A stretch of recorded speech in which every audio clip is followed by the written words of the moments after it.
झारखंड की आर्थिक राजधानी जमशेदपुर वैसे तो झारखंड सहित पूरे दुनिया में अपनी अलग पहचान बना चुकी है, लेकिन फलों का राजा आम के लिए भी जमशेदपुर मशहूर होता जा रहा है। आपको बता दें कि पटमदा के किसान 2 एकड़ में आम की खेती कर अपना आम दुबई, अमेरिका, ऑस्ट्रेलिया सहित 1 दर्जन देशों में आम की सप्लाई शुरू करने जा रही है। हालांकि भारत सरकार की योजना मनरेगा के तहत इन किसानों को आम लगाने की नई तकनीक बताई गई। साथ ही बिरसा हरित क्रांति योजना के तहत इन किसानों को स्वावलंबी बनाने के लिए राज्य सरकार ने भी सहयोग किया और अब यहाँ आम देश के साथ साथ विदेश में भी जमशेद के आमों का स्वाद लेने के लिए तैयार है। हालांकि किसानों द्वारा तैयार किए गए 2 एकड़ में इस आम के बगीचे का देखरेख खुद जिला प्रशासन कर रही है। अब आम विदेश भेजने की तैयारी हुई तो बीडीओ मैडम खुद बगीचे पहुंची और जायजा लिया। वैसे इन आम को विदेश भेजने की जिम्मेदारी ऑल सीजन फार्म फ्रेश नामक संस्था के कंधे पर है, जो पहले भी विदेश में सब्जी निर्यात कर चुका है। वैसे जमशेदपुर के पटमदा सब्जी के लिए जाना जाता था, लेकिन अब आम के लिए भी जाना जाएगा। हरित ग्राम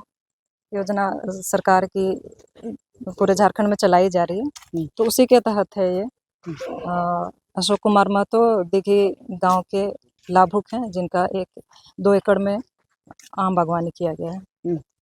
तो ये जो आम बागवानी है, ये लगभग 6 से 7 साल पहले लगाया गया था और उसमें फल आने लगे हैं।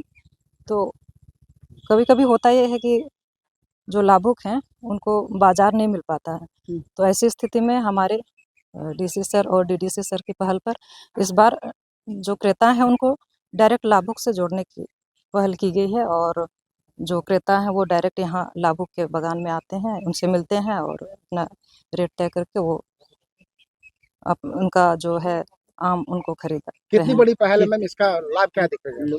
ये बहुत अच्छी पहल है, क्योंकि जो भी आम यहाँ है वो उनको बेचने का जो समस्या आती थी, लाभुकों को बिक्री की समस्या जो आती थी, वो समस्या समाप्त हो जाएगी और इनके जो आम है वो न सिर्फ झारखंड में बल्कि दूसरे राज्य में या दूसरे देशों में भी बिक्री होगी इनके। किसानों को कितना लाभ होगा?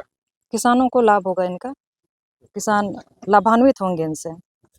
जो पहले इनकी समस्या थी कि अगर बाजार नहीं मिल पाता है तो सस्ते दामों में बेच देते हैं या बेच नहीं पाते थे, तो अब तो डायरेक्ट अगर क्रेता यहाँ आ रहे हैं तो उनसे उनको फायदा ही हो रहा है।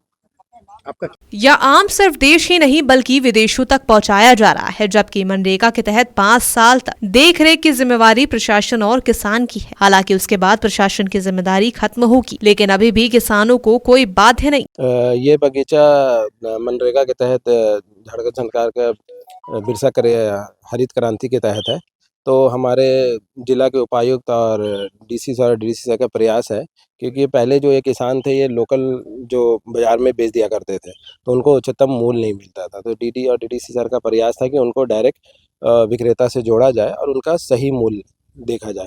जब हम और उसके लिए उन्होंने एक प्रोग्राम किया था प्रखंड वाइज, और हम लोगों ने जब जाके बगीचे को विजिट किया तो यहाँ तरह तरह के आम थे, जैसे मलिका हो गया, आम्रपाली हो गया, हिमसागर हो गया, लंगड़ा।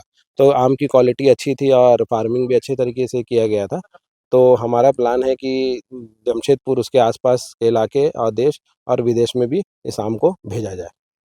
हालांकि सवाल यह है कि किसानों के द्वारा मेहनत करने के बाद भी उसे उसका उचित मूल्य नहीं मिलता। इसलिए सरकार की पहल अब किसानों के लिए उनकी मेहनत का उचित मूल्य दिलाना है और ऐसा लग रहा है कि इस बार किसानों को उचित मूल्य मिलेगा भी। जमशेदपुर से मोहम्मद अकबर के साथ संजना सिंह, कोयलांचल लाइव डेस्क।